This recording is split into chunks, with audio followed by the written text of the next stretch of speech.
નમસ્કાર મિત્રો, ધોરણ 11 નામાના મૂળ તત્વો ભાગ 1 પ્રકરણ 11 બેંક સિલક મેળ, જેને આપણે અંગ્રેજીમાં બેંક રિકન્સિલિએશન સ્ટેટમેન્ટ તરીકે પણ ઓળખીએ છીએ. આજના સમયની અંદર આપણને બધાને ખબર છે કે બેંક સાથે આપણે સૌથી વધારે વ્યવહારો કરીએ છીએ. આપણા કોઈ પણ વ્યવહારો છે એ ખૂબ જરૂરી હોય. ગમે ત્યારે આપણે ક્યાંય પૈસા પહોંચાડવાના હોય, કોઈ પણ ઓનલાઈન પરચેસ કરવી હોય, આપણે ક્યાંય જવું છે ને કોઈ ટિકિટનું બુકિંગ કરાવવું છે, કોઈ જગ્યાએ હોટલ રિઝર્વેશન કરાવવું છે, આપણા નાના મોટા કામ આપણા ઘરની અંદર આપણા ઓફિસના સ્થળેથી આપણે કરી શકીએ છીએ પ્રત્યક્ષ રીતે બેંકમાં ગયા વગર. અને એ બધા જ કામ એટલે કે આપણા ચૂકવણી છે, આપણી વસૂલાત, આપણી ઉઘરાણી, આ બધા માટે આપણે એક બેંકની એજન્ટ તરીકે નિમણૂક કરીએ છીએ. અને આપણા મોટાભાગના વ્યવહારો આધુનિક સમયમાં બેંક દ્વારા થવા લાગ્યા છે. બીજું, અત્યારના જે કોરોના કાળ છે એમાં પણ મોટાભાગના લોકો ઘણા બધા બિલ્સ ભરવામાં, ઘણી બધી જગ્યાએ પેમેન્ટ્સમાં, ઘણી ઉઘરાણીઓમાં બેંક છે એના દ્વારા પોતાના તમામ કાર્યો કરે છે. ઘણી બધી બેન્કિંગ એપ્સનો ઉપયોગ કરે છે અને પોતાના કાર્યો સરળતાથી કરે છે. એટલે ખાસ કરીને અહીંયા આપણે જે વાત કરીશું બેન્કિંગના સંદર્ભમાં, એ એક વેપારી છે એના સંદર્ભમાં હશે. કારણ કે અહીંયા આપણે એકાઉન્ટનો સબ્જેક્ટ ભણીએ છીએ, તો વિદ્યાર્થી મિત્રો હંમેશા વેપારી છે એના સંદર્ભમાં વાત કરીશું. એટલે કે વેપારી છે એ રોકડથી વ્યવહાર કરતો હોય, ઘણીવાર બેંકના દ્વારા પણ વ્યવહાર કરતો હોય, તો એ વ્યવહાર છે એની નોંધ એ સૌથી પહેલી શેમાં કરશે? બંને રીતે વ્યવહાર કરશે ને, તો એ રોકડ મેળની અંદર જ નોંધશે. ઘણી વખત એ 2 ખાનાવાળો રોકડ મેળ બનાવશે, એટલે કે રોકડને બેંક ખાનાવાળો બનાવશે. ઘણી વખત જો એના બિઝનેસની અંદર એ રોકડ વટાવ આપતો હશે તો એ વટાવ, રોકડ અને બેંક એમ 3 ખાનાવાળો રોકડ મેળ તૈયાર કરે છે. સાથે સાથે જો બેંક છે એની અંદર વેપારીના કોઈ ચેક ભરાય છે, અથવા તો વેપારી વતી કોઈ બેંક ઉઘરાણી કરે છે, બેંક વેપારી વતી કોઈ ચેકનું પેમેન્ટ કરે છે, તો બેંક છે એ પણ વેપારીના દરેક વ્યવહારની નોંધ કરતી હોય છે. એટલે આવા સંજોગોની અંદર આ આપણે ચેપ્ટર પ્રકરણ 11ની અંદર બેંક સિલક મેળ છે એ આ રોકડ મેળ છે અને બેંકની પાસબુક છે, એ બંનેના વ્યવહારો છે એની અંદર આપણે છેલ્લે સિલક સરખી મળે એના માટે આ ચેપ્ટરનો અભ્યાસ કરવાના છીએ. જોઈએ આગળ. સૌથી પહેલાં આપણે સામાન્ય સમજૂતી મેળવીએ. રોકડ મેળ એટલે શું અને પાસબુક એટલે શું? કોણ બનાવે છે રોકડ મેળ? કઈ રીતે રોકડ મેળ અને પાસબુકમાં નોંધ થાય છે, વ્યવહારો લખાય છે, એ બધું. સૌથી પહેલાં આપણે જોઈએ રોકડ મેળ શેના માટે તૈયાર કરવામાં આવે? વેપારી જ્યારે પોતાના બિઝનેસની અંદર રોકડ કે બેંક દ્વારા ચૂકવણી અથવા તો વસૂલાત કરતા હોય ત્યારે આવા વ્યવહારોની નોંધ એ રોકડ મેળ તરીકે ઓળખાતી પેટા નોંધમાં કરે છે. રોકડ મેળ છે એના માટે કોઈ પણ વેપારી છે એણે કાં તો ખાતા વહીમાં બેંક ખાતું બનાવ્યું હોય, અથવા તો એણે પોતાના રોકડ મેળમાં બેંકનું ખાનું રાખ્યું હોય. હવે વેપારી શું કરશે? બેંક સાથેના બધા જ વ્યવહારો રોકડ મેળના બેંક ખાનામાં લખશે અને સાથે સાથે અમુક નિયત સમયાંતરે, એટલે કે દર અઠવાડિયું, 15 દિવસ, એક પખવાડિયું અથવા તો મંથલી પોતાના બિઝનેસની અનુકૂળતા, પોતાના કાર્યક્ષેત્રની અનુકૂળતા છે એ મુજબ એ સમયે જ્યારે એને જરૂર હશે એવા સમયે એ છે એ પોતાના બેંક ખાતા પ્રમાણેની બાકી અમુક ચોક્કસ દિવસે કાઢશે. હવે અહીંયા શું થાય? સામે પાસબુક છે એની અંદર પણ વેપારીના દરેક વ્યવહાર છે એની નોંધ થતી હોય. કારણ કે વેપારીના ધંધાનું ખાતું છે એ બેંકની અંદર જ્યારે હોય તો જેટલા પણ વેપારીએ વ્યવહાર કર્યા હોય એની સામે ક્રોસ એન્ટ્રી બીજી પાસબુકમાં થતી જ હોય. તો પાસબુકની અંદર અને રોકડ મેળની અંદર છેલ્લી સિલક છે એ મહિનાના અંતે 15 દિવસના અંતે સરખી મળવી જોઈએ, નિયત સમયના અંતરે સરખી મળવી જોઈએ. અને જો આ સિલક સરખી નથી મળતી તો એમાં તફાવત છે, વિચલનો ક્યાં ક્યાં આવે છે, એ બધી છે એ કારણો, એના અભ્યાસ છે અને એ કારણો છે એ ના માટે જ આપણે બેંક સિલક મેળ વિદ્યાર્થી મિત્રો તૈયાર કરીએ છીએ. રોકડ મેળને તૈયાર કોણ કરે, એટલે કે કોનો ચોપડો છે રોકડ મેળ? રોકડ મેળ છે એને હંમેશા વેપારી તૈયાર કરે છે. વેપારી પોતાના હિસાબી ચોપડા, એકાઉન્ટ્સ બુક લખે ત્યારે રોકડને બેંક સાથે જે કાંઈ વ્યવહારો થયા છે, જેટલી પણ રોકડ આવકો થઈ છે, જેટલા પણ બેંકની અંદર પૈસા કે ચેક જમા થયા છે, જેટલી પણ રોકડ જાવકો થઈ છે, એ બધી જ ક્યાં લખશે? રોકડ મેળની કાં તો આય બાજુ નોંધશે કાં તો વ્યય બાજુ નોંધશે. હવે જોઈએ પાસબુક એટલે શું? પાસબુક એટલે બેંકના ચોપડે વેપારીના ખાતાનો ઉતારો કે નકલ. વેપારી છે એ કોઈ એક વેપારીનું ખાતું બેંકમાં નથી હોતું, ઘણા બધા વેપારીઓના ખાતા હોય, બિઝનેસના એકાઉન્ટ્સ હોય. તો અહીંયા પાસબુક એટલે શું? ઓરિજિનલ બેંક સાથે જે કાંઈ વ્યવહારો થયા છે ને એ ઓરિજિનલી પહેલાં ક્યાં નોંધાય છે? પોતાના ચોપડે રોકડ મેળની અંદર વેપારી નોંધ કરે જ છે, એ એની ઓરિજિનલ પોતાનો ચોપડો છે, પોતાની પાસે રહેલો. સેમ એ જ વસ્તુ જો બેંક સાથે કાંઈ પણ વ્યવહારો વેપારી કરે છે તો એના ખાતામાંથી સિલક ઘટાડવી કે સિલક વધારવી, બરાબર, આ કામ કોણ કરે છે? બેંક કરે છે. તો બેંક છે એને પણ રેકોર્ડ રાખવો પડે. કેટલા પૈસા છે એ વેપારીના ખાતામાં વધ્યા, કેટલી સિલક વધી, કેટલા જમા થયા, કેટલા ડેબિટ થયા, કેટલા સિલક ઘટી. તો એના માટે બેંક શું કરે છે? વેપારીના ખાતાનો એક નકલ તૈયાર કરે છે, એક ઉતારો તૈયાર કરે છે. જે દિવસે વેપારીએ નોંધ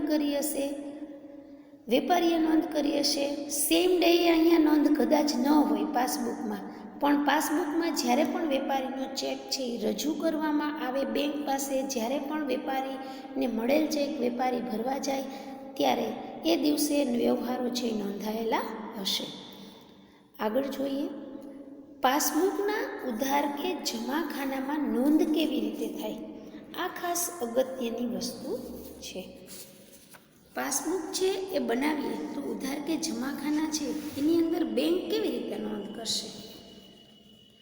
જો જ્યારે વેપારી છે ને એ પોતાના ખાતામાં કોઈ રોકડા કેશ પૈસા ભરશે, કોઈની પાસેથી ઉઘરાણીના ચેક મળ્યા હશે વેપારીને અને જો એ બેંકમાં ભરશે, અથવા તો બેંક છે એ વેપારી વતી એજન્ટ તરીકે કાંઈ કામ કર્યું હશે, એટલે કે બેંકે વેપારી વતી કોઈ હુંડીના પૈસા ઉઘરાવ્યા હશે, તો આ બધી વસ્તુથી કોઈ પણ વેપારીનું ખાતું જમા થશે. એટલે વેપારીના ખાતે જમા અસર આપવા માટે પાસબુકના જમાખાનામાં નોંધ થાય છે.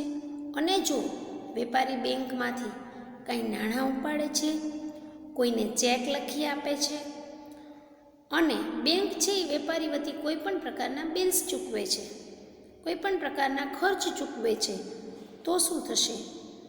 પાસબુક છે એના ઉધારખાનામાં લખાશે, કારણ કે અહીંયા છે વેપારીની બેંક સિલક ઘટાડવામાં આવશે અને જો જમા થાય તો વેપારીની બેંક સિલક વધારવામાં આવે છે. પાસબુક છે એ કોણ બનાવે છે? ઉતારો છે વેપારીના ખાતાનો, પણ આ ઉતારો તૈયાર કોણ કરે છે? એટલે કે બેંક કરે છે. તો અહીં આપણે બે પક્ષકારોના સંદર્ભમાં વિચારવાનું છે. વેપારી છે એ રોકડ મેળ બનાવશે અને બેંક છે એ પાસબુક તૈયાર કરશે.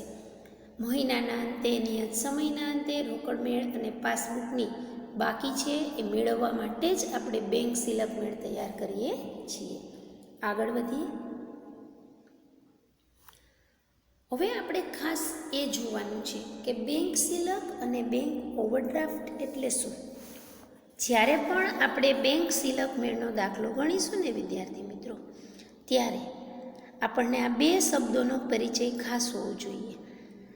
કારણ કે કોઈ પણ દાખલાની શરૂઆત છે એ બેંક સિલક અને બેંક ઓવરડ્રાફ્ટથી થશે અને આપણને એનો જે જવાબ મળશે એમાં પણ બેંક સિલક અને બેંક ઓવરડ્રાફ્ટ જ હશે.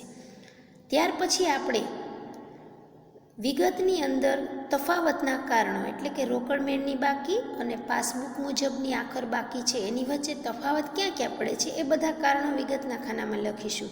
પણ એના માટે આપણી પાસે શરૂઆતની અને અંતની બેંક સિલક છે એ બેંક ઓવરડ્રાફ્ટ છે એ જવાબની અંદર શરૂઆતમાં જોઈએ. એટલે આ બે શબ્દોનો પરિચય ખાસ જરૂરી છે. સૌથી પહેલાં આપણે પરિચય મેળવીએ બેંક સિલકનો. વેપારીના ચોપડે બેંક સિલક એટલે રોકડ મેળની આય બાજુના સરવાળાનો વ્યય બાજુના સરવાળા કરતાં વધારો.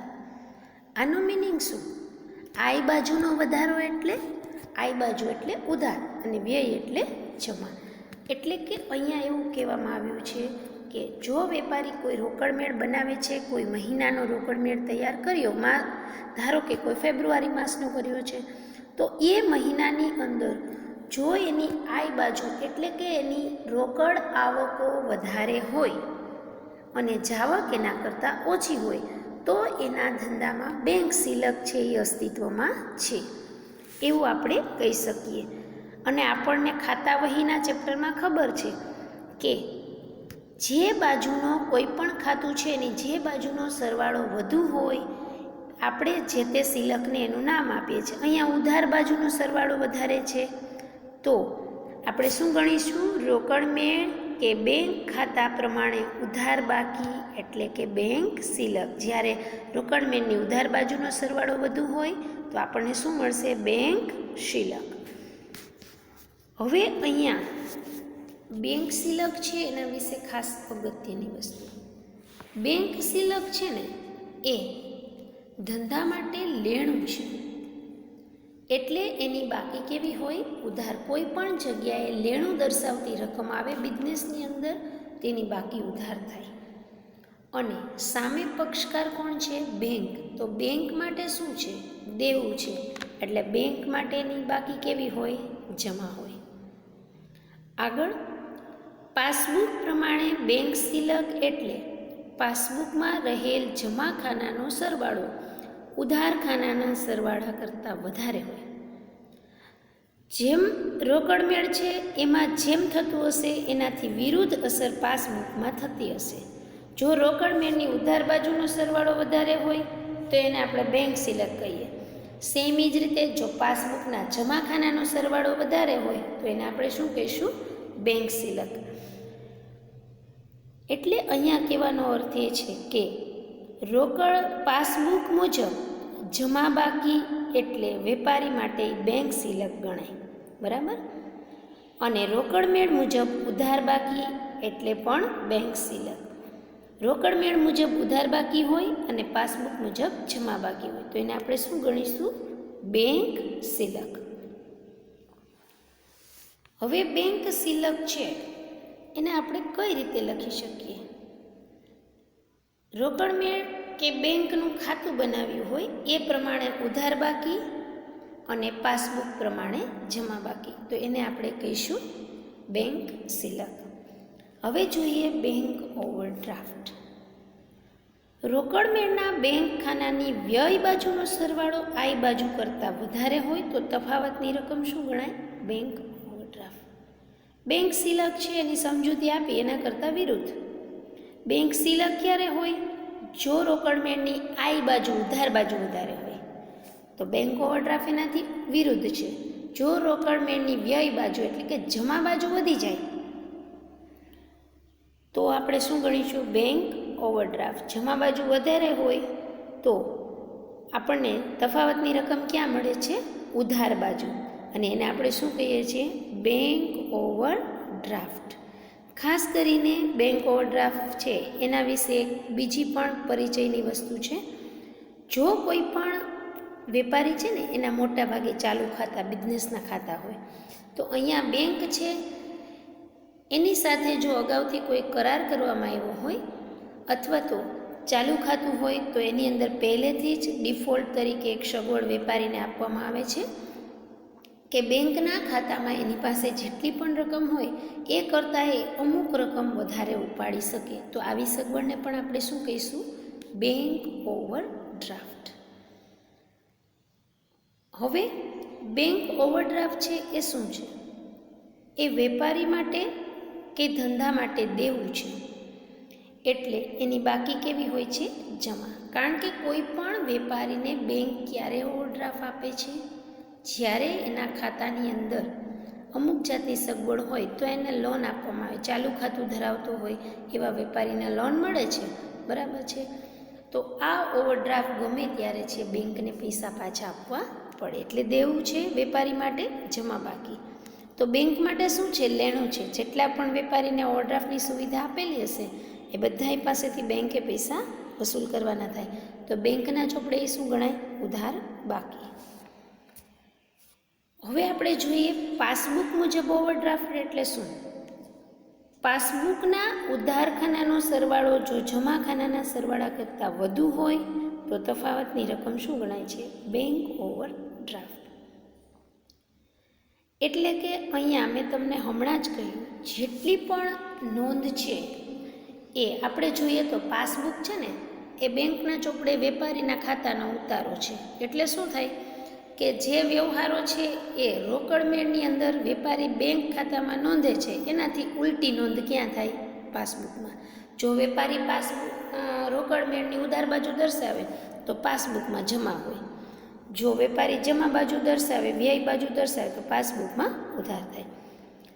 હવે જુઓ, પાસબુકના ઉધારખાનાનો સરવાળો જો જમા કરતાં વધારે થાય તો એને શું ગણાય?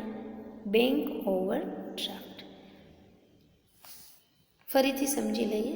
જો રોકડ મેળ છે એની જમા બાજુ વધે તો બેંક ઓવરડ્રાફ્ટ, જો પાસબુકની ઉધાર બાજુ વધે તો બેંક ઓવરડ્રાફ્ટ. એટલે આપણે એવું પણ કહી શકીએ એ રોકડ મેળ પ્રમાણે જમા બાકી એટલે બેંક ઓવરડ્રાફ્ટ, કારણ કે જમા બાજુનો સરવાળો વધારે છે એટલે એને જમા બાકી કહેવાય. એ જ રીતે પાસબુક પ્રમાણે ઉધાર બાકી એટલે બેંક ઓવરડ્રાફ્ટ, કારણ કે ઉધાર બાજુનો સરવાળો વધુ છે. આગળ જોઈએ, બેંક સિલક મેળનો અર્થ જાણી લઈએ. નિયત સમયના અંતરે રોકડ મેળ પ્રમાણેની બેંક બાકી અને પાસબુક પ્રમાણેની બેંક બાકી સરખાવવામાં આવે તો તેવી બાકી સામાન્ય સંજોગોમાં સરખી હોવી જોઈએ. પરંતુ જો તફાવત આવે તો આ તફાવત શોધી, આ તફાવતના કારણો શોધી રોકડ મેળ અને પાસબુકની બાકી મેળવવા માટે બનાવવામાં આવતા પત્રકને બેંક સિલક મેળ કહે છે. હંમેશા નિયત સમયના અંતે બાકીઓ સરખાવવામાં આવે છે, એટલે કે અઠવાડિયે, 15 દિવસે અથવા તો મંથલી, 1 મહિના.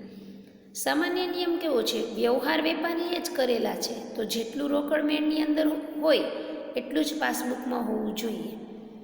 એમાં રકમ છે એ વધારે કે ઓછી હોવી જોઈએ નહીં. પણ જો તફાવત આવે છે તો આ તફાવતના કારણો શોધવા પડે અને બંને બાકીને સરખી કરવી પડે. તો એ માટે આપણે જે કાંઈ સ્ટેટમેન્ટ બનાવીએ છીએ એને શું કહી શકાય છે? બેંક સિલક મેળ. ઘણી વખત શું થાય કે બંને બાકીઓની રકમ છે એ સરખી હોય, મળી જતી હોય, તો પણ બેંક સિલક મેળ છે એ વેપારી માટે બનાવવો હિતાવહ છે. શું કામે હિતાવહ છે? કારણ કે વિગત જે લખેલી હોય રોકડ મેળમાં આય કે વ્યય બાજુ જે વિગતના ખાનામાં આપણે નોંધ કરી છે અને બેંકે જે નોંધ કરી છે ઘણી વખત એમાં તફાવત હોય, બરાબર છે. બેંકે કોઈ પણ બાબતના પૈસા ઉધાર્યા હોય અને આપણે એ ઉધારેલ વસ્તુની નોંધ કંઈક અલગ રીતે કરી હોય તો વિગતવાર જે નોંધ છે એમાં પણ ઘણી વખત તફાવત હોય. એટલે આપણે રકમો સરખી હોય તેમ છતાંય બેંક સિલક મેળ બનાવવો જરૂરી છે. એટલે કે આપણે એવું કહી શકીએ કે બેંક સિલક મેળ શું છે? રોકડ મેળ મુજબની બેંક બાકી અને પાસબુક મુજબની બેંક બાકી વચ્ચે તફાવત છે એની વિગતવાર સમજૂતી આપતું પત્રક. હવે આપણે એની વ્યાખ્યા જોઈ લઈએ. બેંક સિલક મેળ એટલે અમુક ચોક્કસ તારીખે કે સમયે રોકડ મેળ પ્રમાણેની બેંક બાકી અને પાસબુક પ્રમાણેની બાકી કે વિગતો વચ્ચેના તફાવતોના કારણો દર્શાવતું પત્રક. ખાસ એક અગત્યની વસ્તુ આપણે અહીંયા જોઈએ કે હમણાં જ મેં વાત કરી, માત્ર આપણે બાકીને સરખાવાની નથી. બાકી છે એ કદાચ સરખી થઈ જતી હોય, બંનેની બાકીઓ મળી જતી હોય તો પણ વિગતો વચ્ચે જો કોઈ તફાવત છે એના કારણો પણ અહીંયા દર્શાવવામાં આવે છે. વિગતવાર નોંધમાં જો કંઈ તફાવત હોય તો એ પણ અહીંયા દર્શાવવામાં આવે છે. હવે બેંક સિલક મેળ ખાસ કરીને અમુક ચોક્કસ સમય કે તારીખે વેપારી તૈયાર કરે છે. બીજું કે જ્યારે પણ બેંક સિલક મેળ તૈયાર થાય છે ત્યારે હંમેશા એક નિયમનો ઉપયોગ થાય છે. આપણે નોંધમાં ઉધાર કે જમા બંને ચોપડામાં કરીએ છીએ ત્યારે ખાસ કરીને ધંધા અને બેંક વચ્ચેના વ્યવહારોની અંદર વ્યક્તિ ખાતાનો નિયમ ઉપયોગમાં લેવાય છે. અને વ્યક્તિ ખાતાનો નિયમ શું છે? લાભ લેનાર ખાતે ઉધાર અને લાભ આપનાર ખાતે જમા. એટલે જ્યારે પણ કોઈ એક બાબત છે વેપારી માટે લેણું હોય તો સામે બેંક માટે દેવું હોય. જો બેંક માટે કોઈ પણ બાબત છે એ લેણું છે તો વેપારી માટે દેવું છે. બરાબર છે. ખાસ કરીને જો આપણે એક વસ્તુ સમજી લઈએ કે જો વેપારી છે બેંકમાંથી કોઈ પણ રીતે રોકડ પૈસા ઉપાડે, બેંકમાંથી કોઈ પણ પ્રકારનો પોતાનો ખર્ચ કરે, એવા સંજોગોમાં વેપારી છે એ લાભ લેનાર થાય છે. એટલે એ બધી રકમ પાસબુકમાં બેંક છે એ ઉધારે છે. અને બીજું, જો એ વ્યક્તિ છે એ નાણાં ભરે છે, બેંકની અંદર પૈસા કેશ ભરે, બેંક છે એના વતી કોઈ ઉઘરાણીના પૈસા એના ખાતામાં જમા કરે, તો આ સંજોગોમાં વેપારી લાભ આપનાર થાય છે. તેથી આ રકમ છે એ પાસબુકની અંદર જમા કરવામાં આવે છે. આગળ જોઈએ.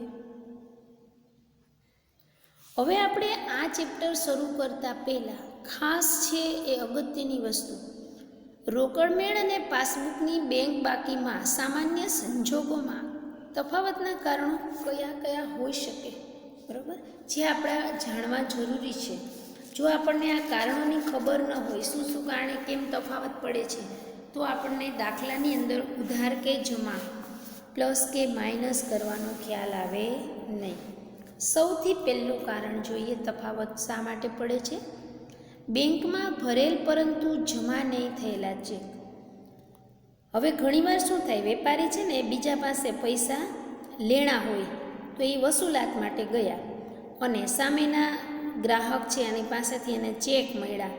હવે વેપારી શું કરશે, આ ચેક છે એ પોતે બેંકના કાઉન્ટરમાં જઈને પોતાના ખાતામાં ભરી દેશે.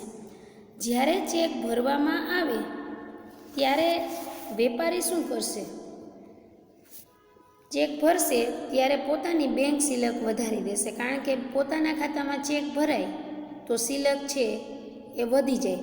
એટલે શું કરશે, રોકડ મેળની આય બાજુએ એટલે કે આવક બાજુએ ઉધાર બાજુએ લખી નાખશે બેંકના ખાનામાં. હવે સામે જો એ જ વસ્તુ સેમ ડેએ એ જ દિવસે જો બેંક છે એ વેપારીના ખાતે જમા કરે તો કોઈ તફાવત ન પડે. પરંતુ ઘણી વખત શું થાય, કોઈ પણ ચેક છે એને ક્લિયરિંગ છે એ થતાં સમય લાગતો હોય તો એ જ ચેકની રકમ છે એ તરત જ બેંક એના ખાતામાં જમા ન કરે. એટલે ઘણી વખત શું થાય છે, બેંકને જ્યારે ચેકના નાણાં મળી જાય એટલે કે સામેવાળો જેણે ચેક આપ્યો છે ગ્રાહકે એનું ખાતું પહેલાં પ્રોસિજર મુજબ એના ખાતાની બેલેન્સમાં પૈસા છે કે નહીં એ ચેક થાય, ત્યાર પછી એના ખાતામાંથી વેપારીના ખાતામાં પૈસા ટ્રાન્સફર થાય, આખી પ્રોસિજર પૂરી થાય, બધું છે એ સક્સેસફુલ થાય, ત્યાર પછી બેંક છે એ પૈસા છે એ જે તે વેપારીના ખાતામાં જમા કરે. હવે આ સમયગાળામાં શું થાય, આ બે સમયગાળો છે એની અંદર રોકડ મેળ અને પાસબુકની બાકીમાં તફાવત આપે. શા માટે? કારણ કે વેપારીએ આવક બતાવી દીધી પણ હજુ બેંકે એટલા રૂપિયા જમા નથી કર્યા, તો રોકડ મેળની સિલક છે એ વધુ આવશે અને બેંક સિલક છે એ કેવી આવશે, ઓછી આવશે. બરાબર છે. એટલે અહીંયા આપણે આ તફાવત છે એ ના કારણે બંને બાકીઓ અલગ પડશે. આગળ, લખેલ પરંતુ ચૂકવણી માટે રજૂ નહીં થયેલા ચેક. હવે ઘણી વખત શું થાય, વેપારી ચેક લખે, ક્યારે લખે, જો એને કોઈને પૈસા ચૂકવવાના હોય, પોતાનું કોઈ દેવું ચૂકવવાનું હોય, બરાબર, પોતે કોઈની પાસેથી ખરીદી કરી કોઈ વેપારી પાસેથી અને પોતાને વેપારીને કોઈ પેમેન્ટ કરવાનું છે, પોતે કોઈ ખર્ચ ચૂકવવાનો છે, તો એ દરેક સંજોગોમાં એ ચેક લખીને આપે. તો શું કરશે? એણે જ્યારે ચેક લખ્યો છે તો પેલી નોંધ પોતાના ચોપડામાં કરી દેશે. પોતાનો ચોપડો એટલે કયો? રોકડ મેળ. રોકડ મેળની વ્યય બાજુએ ચેકની રકમ બેંક ખાનામાં લખી નાખશે. એણે પોતે નોંધ કરી નાખી. રોકડ મેળની વ્યય બાજુ એટલે કે ખર્ચ તરીકે લખેલ ચેકની રકમ બતાવી દીધી. ઇટ મીન્સ કે એણે પોતાની બેંક સિલક ઘટાડી દીધી, ઓછી કરી દીધી. પણ જેને પણ ચેક આપ્યો છે એ વ્યક્તિ છે એ સેમ ડે બેંકમાં જાય એવું જરૂરી નથી, અને બેંકમાં ચેક રજૂ થાય એવું પણ જરૂરી નથી. હવે જેને એણે ચેક લખીને આપ્યો છે એ 2 દિવસ પછી બેંકમાં જાય અને બેંક પાસે રજૂ કરે, તો અહીંયા ત્યારે શું થશે? વેપારીએ વ્યય બાજુ લખી નાખ્યું, બેંક સિલક ઘટાડી દીધી, પણ બેંકમાં હજી ચેક રજૂ નથી થયો, એટલે બેંકમાં હજી પણ સિલક વધુ હશે. ધ્યાન રાખજો, વેપારીએ સિલક ઘટાડી દીધી છે વ્યય બાજુ લખ્યું એટલે, પણ હજી બેંકમાં ચેક ગયો નથી, એટલે બેંક પોતાનું કામ શરૂ કરે નહીં. બેંક વેપારીના ખાતામાં ડેબિટ કે ઉધાર કરશે નહીં, એટલે અહીંયા વેપારીના ખાતાની અંદર સિલક ઓછી આવશે અને બેંકમાં સિલક વધુ હશે. આગળ જોઈએ, ગ્રાહકે બારોબાર બેંકમાં જમા કરાવેલ રકમ. હવે ઘણીવાર આપણે શું કરતા હોઈએ કે આપણું જે ખાતું છે એમાં અત્યારે ઘણી બધી એપ્લિકેશનનો ઉપયોગ કરી અને આપણે ઘણી જગ્યાએ પેમેન્ટ કરતા હોઈએ છીએ, બરાબર છે. અથવા તો આપણે કોઈ પણ આપણા ગ્રાહક છે એની સાથે કોઈ આપણી ઇન્ફોર્મેશન શેર કરી હોય, બેન્કિંગ ડિટેલ્સ, તો એના આધારે ગ્રાહક છે એ શું કરે? તમારા બેંક ખાતાની અંદર બારોબાર છે એ પોતાની પાસે જ્યારે સગવડતા અનુકૂળતા હોય ત્યારે તમારા ખાતામાં જમા કરાવી દે. હવે એ તમારા ખાતામાં જમા કરાવે છે તો પેલી ખબર કોને પડશે? બેંકને પડશે કે આ વેપારીના ખાતામાં પૈસા જમા થયા. તો બેંક શું કરશે? બેંક તાત્કાલિક સિલક વધારી દેશે. તમારા ખાતામાં સિલક બેંકની અંદર વધી ગઈ, પણ તમને ખબર નથી. તો ત્યાં સુધી તમારી પાસે જ્યાં સુધી કોઈ મેસેજ, એલર્ટ કંઈ નથી આવતું ત્યાં સુધી તમે રોકડ મેળમાં સિલક વધારશો નહીં. તમે રોકડ મેળની આય બાજુએ આ પૈસા લખશો નહીં. એટલે અહીંયા શું થશે? રોકડ મેળમાં સિલક ઓછી હશે અને બેંકની અંદર સિલક વધારે હશે. એટલે અહીંયા પણ બંનેની બાકી છે એમાં તફાવત પડશે. આગળ જોઈએ, બેંકે ઉધારેલ વ્યાજ, ચાર્જીસ વગેરે. હવે ઘણી વખત શું થાય, આપણે બેંકની ઘણી બધી સેવાઓનો ઉપયોગ કરીએ છીએ. આજે આપણે, મેં હમણાં જ પહેલાં શરૂઆતમાં વાત કરી એ રીતે કે આજે આપણે છે એ આપણા એક નાના અમસ્તા આપણા જે આદેશ હોય એના મુજબ આપણે બેંક પાસે એજન્ટ તરીકે કામ કરાવી શકીએ. અમુક ખાસ એપ્લિકેશન્સ જે બેન્કિંગ સેવાની અંદર પૂરી પાડવામાં આવે છે એનો ઉપયોગ કરી આપણે આપણા ઘણા કામ કરાવી શકીએ. પણ બેંક છે એના માટે આપણા ખાતા ઉપર ઘણા બધા ચાર્જીસ લગાવે છે. બીજું, ઘણી વખત આપણે બેંકની સુવિધાઓમાં લોનનો ઉપયોગ કરતા હોય, બેંક પાસેથી અમુક રીતે ઓવરડ્રાફ્ટ આપણને સગવડ મળેલી હોય, તો એના માટે બેંક શું કરશે? આ પૈસાની વસૂલાતી તમારી પાસેથી રોકડેથી નહીં કરે, પણ તમારા ખાતામાંથી એટલી પૈસા ઘટાડી દેશે. તો જે તે સમયે નિયત સમયાંતરે જ્યારે બેંકને તમારી પાસેથી વ્યાજ લેણું થઈ જશે એ દિવસે બેંક તમારા ખાતામાંથી વ્યાજની રકમ ઉધારી નાખશે અને વર્ષે કે એન્યુઅલ જે કાંઈ ચાર્જીસ થતા હશે, જેટલી તમે એપ્લિકેશન, જેટલું બેંકની સેવાઓનો ઉપયોગ કરતા હશો એના જે કાંઈ ચાર્જીસ હશે એ ચાર્જીસની રકમ પણ બેંક એન્યુઅલ બેઝિસ ઉપર અથવા તો પોતાના નીતિ નિયમ મુજબ જે તે સમયે આપણા ખાતામાંથી ઉધારી નાખશે. આ સમયે બેંક તમારી સિલક ઘટાડે છે, તમારા ખાતામાંથી ડેબિટ કરે છે, પણ આ ચાર્જીસની જ્યાં સુધી તમને ખ્યાલ નહીં આવે ત્યાં સુધી આપણે એને વ્યય બાજુએ લખતા નથી, આપણે એને જાવક તરીકે બતાવતા નથી.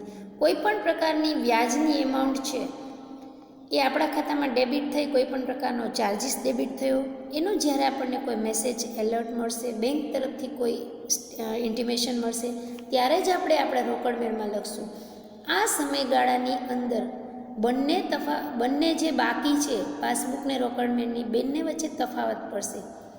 બેંકમાં બાકી છે સિલક ઘટી ગઈ હશે અને જે રોકડ મેળ છે એમાં હજી પણ સિલક વધુ હશે, કારણ કે આપણે એ ચાર્જીસની કોઈ નોંધ કરી નથી. આગળ, બેંકે ગ્રાહક ખાતે જમા કરેલી રકમ. હવે ઘણીવાર આપણે શું કરીએ, બેંકને એજન્ટ તરીકે કામ આપી દઈએ. આપણે ઘણા કામ છે પોતે આપણા શિડ્યુલમાંથી ટાઈમ ના કાઢી શકતા હોય તો બેંકને કહી દઈએ કે આ જગ્યાએથી મારું બેંક વ્યાજ છે, આટલું કમિશન છે, આટલું ડિવિડન્ડ છે એ વસૂલ કરીને મારા ખાતામાં જમા કરવાનું છે, બરાબર છે. તો બેંક શું કરે, જ્યારે જે સમયે આપણી કોઈ પણ આવક છે એ લેણી થતી હોય તો એ સમયે આપણા ખાતાની અંદર એ વસ્તુને જમા કરી દે, એ બાબતની આવક છે એને જમા કરી દે. આ સમયે બેંક છે એ સિલક વધારી દેશે, પણ આ બાબત છે એની માહિતી જ્યાં સુધી બેંક તરફથી વેપારીને નથી મળતી, એટલે કે બેંક તરફથી વેપારીને કોઈ SMS કે મેસેજ ના મળે, બેંક તરફથી કોઈ ઇન્ટિમેશન ન મળે, ત્યાં સુધી વેપારી રોકડ મેળની અંદર આ બાજુ આવક બતાવતો નથી. માનો કે વેપારીને કોઈ ડિવિડન્ડ મળ્યું શેર ઉપર, તો ડિવિડન્ડ છે એ ડાયરેક્ટ એના ખાતામાં બેંક જમા કરી દેશે. વર્ષે ડિવિડન્ડ આવ્યું, પણ જ્યાં સુધી ડિવિડન્ડ જમા થયું એનો મેસેજ નહીં આવે વેપારીને, તો એ ડિવિડન્ડની આવકને આ બાજુ રોકડ મેળની બતાવશે નહીં. એટલે કે આ સમયગાળા દરમિયાન શું થશે, બેંકમાં સિલક વધી ગઈ છે, ડિવિડન્ડ મળ્યું, સિલક વધી, પણ વેપારીના રોકડ મેળમાં હજી સિલક વધી હશે નહીં, ત્યાં હજી ઓછી હશે. અહીંયા તફાવત પડે. આગળ, રોકડ મેળમાં નોંધેલ પરંતુ બેંકમાં ભરવાના રહી ગયેલા છે. ઘણીવાર શું થાય, વેપારીને કામકાજની અંદર ઘણી બધી વ્યસ્તતા આવી જાય, ઘણા બધા એના શિડ્યુલ્સ બની જતા હોય, તો આની અંદર શું થાય છે, ઘણી વખત વેપારીને ચેક મળી ગયા હોય, પણ એ શું કરે છે, જ્યારે પણ ચેક મળે ને તો રોકડ મેળમાં નોંધી નાખે કે અહીંયા મારી પાસે ચેક આવી ગયા, બરાબર છે. ચેક આવી ગયા એટલે એ સમજે કે આ પૈસા છે એનાથી મારી સિલક વધી ગઈ, બરાબર. એ પછી જ્યારે પણ ભરાય ત્યારે એ આ બાજુ તરત નોંધ કરી નાખે કે આટલા ચેકના પૈસા જે તે દિવસે મળશે તો મારી સિલક વધવાની છે. એટલે શું થયું, રોકડ મેળ પ્રમાણે એણે સિલક વધારી દીધી, બધું આ બાજુ લખી નાખ્યું, પણ સામે એ બેંકમાં ભરવા જ નથી ગયા, ભરવાના બાકી છે, રાહ જોવે છે કે 2 દિવસમાં બીજો ચેક આવશે, હમણાં 2 દિવસમાં બીજા 3 આવવાના જ, બધા સાથે ભરીને આવીશ, બરાબર છે. તો બેંકમાં ભરવા ગયો જ નથી, 1 અઠવાડિયા પછી જાય છે, તો રોકડ મેળમાં સિલક વધી ગઈ, કારણ કે આપણે બધા ચેકની રકમ ત્યાં લખી નાખી, આ બાજુ આપણે લખી નાખ્યું, પણ બેંકમાં ભરવા નથી ગયા, તો બેંકમાં હજુ પણ સિલક વધશે નહીં, કારણ કે બેંકને ખબર જ નથી કે વેપારીને આટલા પૈસા મળ્યા છે, આટલા ચેક મળ્યા છે. તો આટલા સમય સુધી આ બંને બાકીમાં તફાવત આવશે. આગળ જોઈએ, બેંકમાં ભરેલ પરંતુ રોકડ મેળમાં નહીં નોંધેલા ચેક. હવે ઘણી વખત એવું બને કે વેપારીએ પોતાને મળેલ ચેક બેંકમાં ભરી દીધા, ઘણી વખત એવું થયું કે ડાયરેક્ટ છે એને એવું થયું કે પહેલાં આપણે ભરવાનું કામ કરી દઈએ, બરાબર છે, બેંકમાં કાઉન્ટરમાં ભરી આવીએ, રોકડ મેળમાં આપણે નિરાતે નોંધ કરી દઈશું, આપણે જ્યારે થોડોક ટાઈમ મળશે એટલે 2 દિવસ પછી 3 દિવસ પછી આ બધાય ચેક એકસાથે નોંધી લેશું. તો એણે શું કર્યું, બેંકના કાઉન્ટરમાં જેટલા મળ્યા હતા એ બધા ભરી દીધા.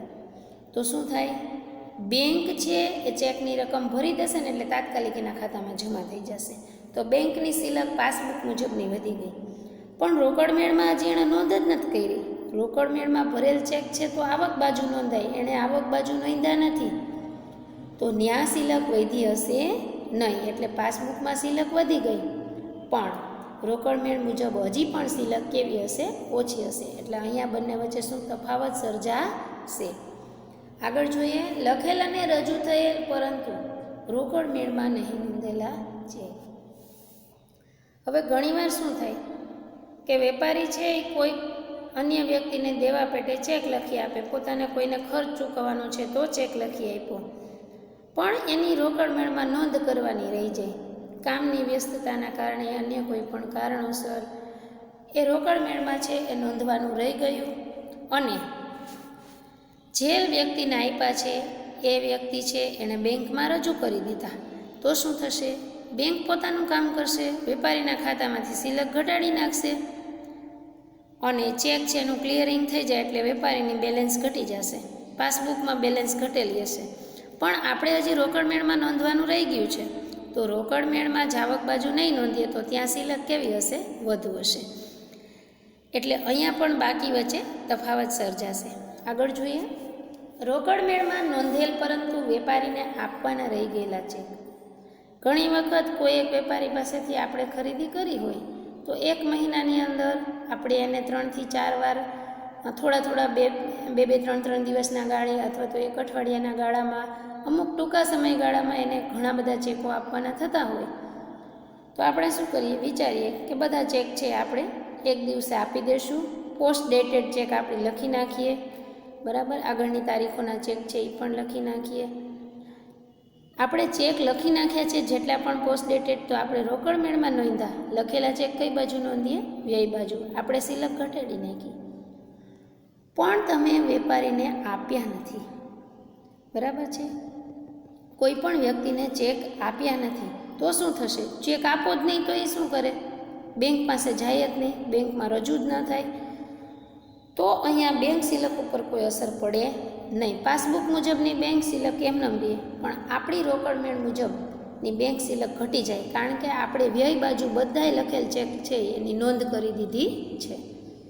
આગળ જોઈએ, બેંકે ચૂકવેલ પરંતુ રોકડ મેળમાં નહીં નોંધેલી રકમ. હવે ઘણીવાર છે બેંક છે એને વેપારી છે એવી સૂચના આપે કે અમુક નિશ્ચિત હેતુ માટે બારોબાર છે એ કોઈ રકમ ચૂકવવાની છે. એટલે કે ઘણી વખત એવું કે ભાઈ કોઈ વીમા પ્રીમિયમ છે ચૂકવવાનું છે, કોઈ વીજળીનું બિલ ચૂકવવાનું, કોઈ હાઉસ ટેક્સ ચૂકવવાનો છે. આ બધી સૂચના છે એ વેપારી કોને આપે છે? બેંકને આપે છે. આ સંજોગોમાં બેંક શું કરે? જે તે સમયે જે તે પેમેન્ટ હોય ને એ વેપારીના ખાતામાંથી ઉધારી નાખે, વેપારીના ખાતામાં ઉધાર કરી નાખે, વેપારીની બેંક સિલક ઘટાડી દે, કારણ કે બેંકે પેમેન્ટ કર્યું છે એટલે સિલક ઘટાડી નાખે. પણ આ ખર્ચની કયો ખર્ચ ચૂકવાયો છે, કયા બિલ્સ બેંકે ચૂકવ્યા છે એ બેંકને જ ખબર હોય. વેપારીને જ્યાં સુધી એની ખબર ન પડે ત્યાં સુધી વ્યય બાજુ રોકડ મેળમાં એની નોંધ કરે નહીં. એટલે બેંકે ખર્ચ ચૂકવ્યા છે તો બેંકની સિલક ઘટી જાય, પાસબુકની સિલક ઘટી જાય, પણ રોકડ મેળમાં હજી નોંધાયું નથી તો ત્યાં સિલક ઘટે નહીં, ત્યાં સિલક વધેલી જોવા મળે. આ સંજોગોમાં રોકડ મેળ અને પાસબુક બંનેની બાકીમાં શું આવે છે? તફાવત. આગળ જોઈએ, વટાવેલી હુંડીની નકરામણી જે રોકડ મેળમાં નોંધાય નથી. હવે અહીંયા શું થાય? વટાવેલી હુંડીની નકરામણી એટલે કે ઘણી વખત છે એ કોઈ વેપારી છે એણે કોઈ ગ્રાહક ઉપર હુંડી લખેલી હોય અને ગ્રાહક એનો સ્વીકાર કર્યો. હવે હુંડી છે ને એના નિકાલની ઘણી બધી રીત હોય. કાં તો વેપારી છે એ પાકતી તારીખે પોતાના ગ્રાહક કે દેવાદાર પાસે જાય અને એના પૈસા વસૂલ કરે. અગાઉ પૈસા છે એને જોઈતા હોય તો બેંકમાં શું કરી લે? અગાઉની તારીખમાં પાકતી તારીખ પહેલાં હુંડીને વટાવી લે. એટલે હુંડી બેંકના કાઉન્ટર ઉપર રજૂ કરે અને બેંકને અગાઉથી પૈસા માટે રિક્વેસ્ટ કરે. તો આ સમયમાં બેંક એને શું કહે? હુંડી વટાવી દે. પણ આ હુંડી છે એ વટાવે ત્યારે બેંક એને એડવાન્સ પેમેન્ટ કરે છે, એની પાકતી તારીખ હજી પણ આવી નથી. એટલે જ્યારે પણ હુંડી બેંકમાં વટાવી હોય તો હવે હુંડી કોની પાસે હોય? બેંક પાસે હોય. હવે બેંક છે એ પાકતી તારીખે જે તે વ્યક્તિ જેના નામ જેણે હુંડીનો સ્વીકાર કર્યો હોય એની પાસે હુંડીની ઉઘરાણી કરવા જાય. આ સંજોગોમાં જો એ સામેવાળો વ્યક્તિ હુંડીને નકારે છે, પૈસા આપવાની ના પાડે છે, તો હવે શું થશે? બેંકે એડવાન્સ આપી દીધા વેપારીને, તો હવે બેંકે છે એ આ રકમ કોની પાસેથી લેવાની થાય? જેને આપ્યા છે એની પાસેથી, એટલે કે વેપારી પાસેથી. તો એ શું કરશે? હુંડીની રકમ અને હુંડી નકારી છે તો હુંડીનો નકરામણી ખર્ચ એ બંને રકમ છે એ વેપારીના ખાતામાંથી લઈ લેશે. એટલે કે વેપારીની સિલક ઘટાડી દેશે, વેપારીના ખાતામાં આટલી હુંડીની રકમ છે એ ઉધારશે. તો અહીંયા શું થશે? પાસબુક પ્રમાણે સિલક ઘટી જશે, બેંક ઉધારશે એટલે. પણ વેપારીને ખબર જ નથી કે મેં જે હુંડી વટાવેલી છે એનો તો નકાર થયો, ગ્રાહકે ના પાડી છે, બરાબર છે. તો વેપારીને ખબર નથી એટલે એણે રોકડ મેળમાં કોઈ નોંધ કરી નથી, એણે વ્યય બાજુ કંઈ લખ્યું નથી. તો આ સંજોગોમાં બેંકની સિલક ઓછી જોવા મળશે અને રોકડ મેળની સિલક વધુ જોવા મળશે. બંને વચ્ચે તફાવત થશે. આગળ જોઈએ અન્ય ભૂલો. આ સિવાયની કઈ ભૂલો હોય? ઘણી વખત આપણે સરવાળો કરીએ ઉધાર કે જમાખાનાનો, અથવા તો બાકી કાઢીએ તો એને આગળ લઈ જવામાં ભૂલ કરીએ, આગળ ખેંચવામાં ભૂલ થાય. બીજું કે જો વેપારી છે એણે રોકડ મેળ તૈયાર કર્યો તો રોકડને બેંક ખાનાવાળો હોય અથવા તો વટાવ રોકડને બેંક 3 ખાનાવાળું હોય તો એમાં રોકડ ખાનાની રકમ છે એ બેંક ખાનામાં નોંધાઈ જાય, બેંકના ખાનાની રકમ છે એ રોકડમાં નોંધાઈ જાય તો પણ ભૂલ થાય. અને બીજું, કોઈ વ્યવહાર છે એ ખોટી રકમથી નોંધાય, બરાબર છે, એટલે કે 125ના બદલે 521 લખાઈ જાય, બરાબર, આવી રીતે નોંધાઈ જાય. અથવા તો કોઈ પણ પ્રકારની ભૂલ થાય રકમ લખવામાં તો એના કારણે પણ રોકડ મેળ અને પાસબુકની બેંક બાકીમાં તફાવત ઊભો થાય છે. અસ્તુ.